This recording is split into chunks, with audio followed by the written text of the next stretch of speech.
And hello YouTube, and welcome back to another episode of the Zone TV Movie Entertainment with me, your host Jonathan, once again bringing you another my thoughts and review for the brand new Stephen King adaptation, It Chapter 2. Now obviously the book is one book, but they split it up into two separate films. So this is the adult version. So we got the Losers Club, they're back, they're adults. We got Jessica Chastain playing Beverly. You got James McAvoy playing Bill, and I can't remember the other actors' names, and I apologize for that. But they're all back. They're ready to take on Pennywise once again and finally get rid of him, and pretty much break the curse of Derry that's been eluding it for centuries, I believe. Okay, so in this movie, like I was saying before, the kids, the Losers Club, they're all back. They're adults, and they have to take out Pennywise. Pennywise is now back. It's been 27 years since he first fought the Losers Club and lost. And if you've seen that first one, it's a great movie, so go check that out. And of course, it's also based on the book and the TV miniseries with Tim Curry as Pennywise at the time. I don't remember too much about the original, TV movie, but I know some of it. So this movie is pretty much picks up really much right after, kind of right after what the last one leaves off. We got to see some flashbacks of the kids, what they were doing right after they fought Pennywise, even moments before they even fought him in the final act of the movie. So that was some cool stuff we got to see. We did get to see how the adults now, Adult Losers Club, how they have to struggle with the fact that they have to go back to Derry to take him on again.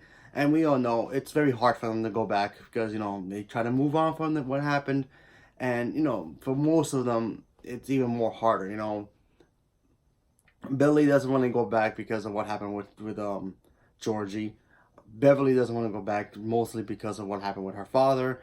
And, of course, the heavier kid, I forgot his name, obviously he was bullied a lot because he was overweight and he had a crush on Beverly.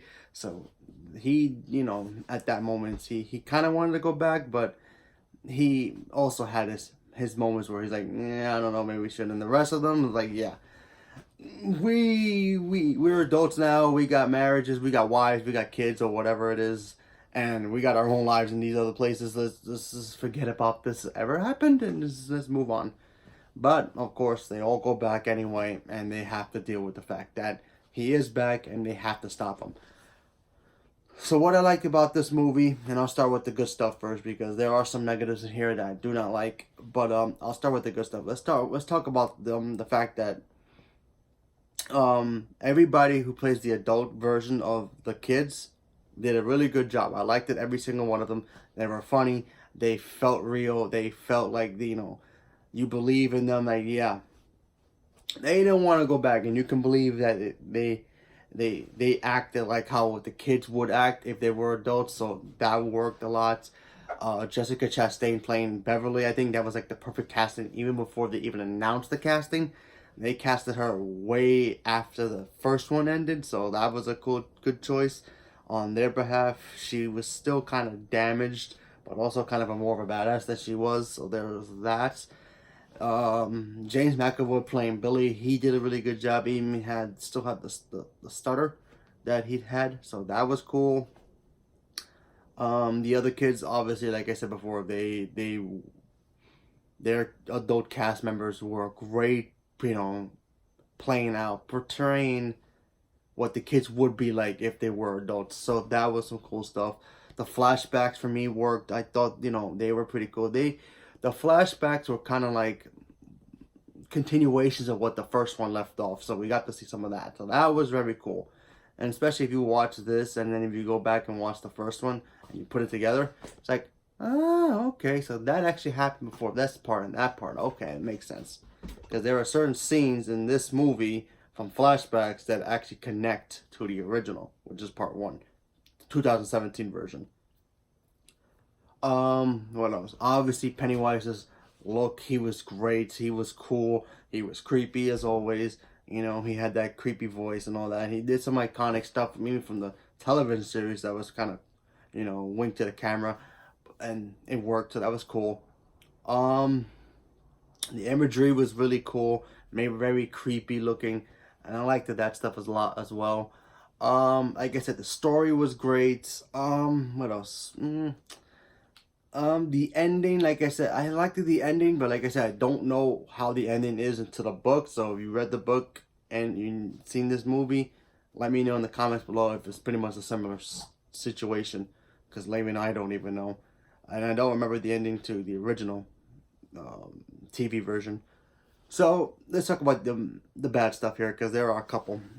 It's not as scary as the first one. You know, I wish there was some cool pop up moments, like, and spoiler for the first one. In the first one, part one, you know, there's a scene where they're looking at a projector, and there's a big moment where it goes black, and then he comes out of nowhere, and his face lights up. That was a cool moment. This one, not so much. Did not have any cool, like, in your face moments of seeing Pennywise. We didn't get to see that at all. He barely was in the movie as much as we wanted to see him as the clown. He's more of, yeah, he does his smoke and mirrors where he makes you open a door and you end up in a creepy area, and he ends up putting the kids in weird creepy situations. He does that a lot, so throughout the whole movie pretty much. And yeah, it was kind of a bummer that he wasn't as much as he was in the first one. But what can you do? I mean, the imagery, like I said, most of all the jump scares were shown in the trailer, so you kind of get expected of it. There are some cool moments that you don't see in the trailers, which is kind of cool, but not super like, oh my god, I'm scared moments. So if you're a person who gets scared a lot in these like creepy movies, you might find it very scary, but for me, not so much. So that was a kind of a bummer and a kind of a letdown as well.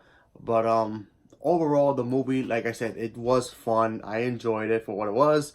But like I said, I think I like number one better overall. I do like the story more for here, but overall, the first one's still the best. But I still like this movie a lot, so give it a shot if you wanted to go see this movie this weekend, and have a good time. So leave a comment below. Let me know what you guys thought about this movie and how it ended.